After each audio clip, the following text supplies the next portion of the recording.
getting the gang back together. Bring all the journey heroes back to the Broken Steppe Temple alive.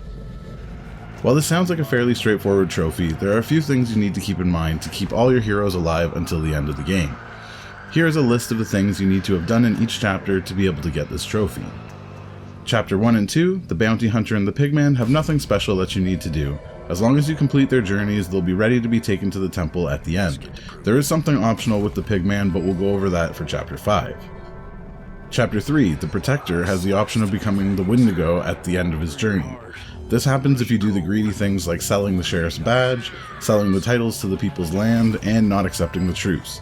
As long as he does not turn into the Wendigo at the end, you can still get this trophy, but there is something we need to do in Chapter 5.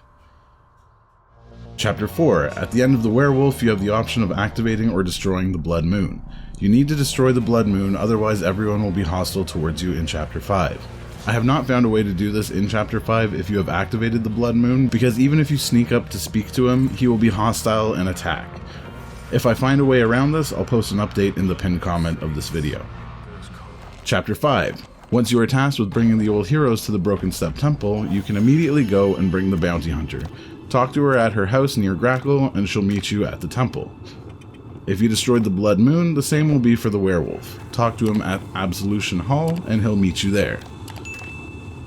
Now, I'm not sure if this happens 100% of the time, but if you travel to Cedar Flats at all during Chapter 5 before this quest, there's a chance that you'll find the Pigman has been strung up by the townsfolk and is going to be left for dead.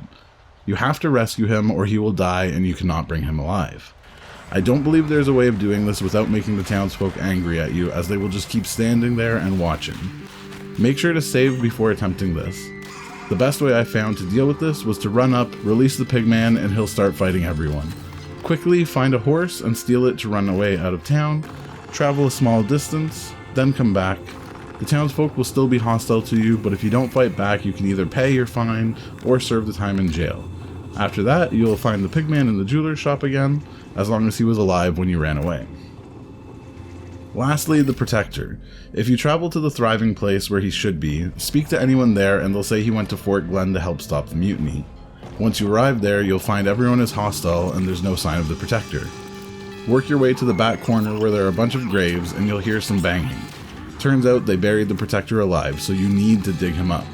It's very important, if you leave this area without digging him up, he will die. So make sure to at least fight the enemies near the back corner and use a shovel to dig him out. The grave is actually marked with his name. Once freed, he'll leave and return back to the thriving place where you can easily send him to the temple. With all 4 at the temple alive, when you go back and interact with it, you'll get the trophy.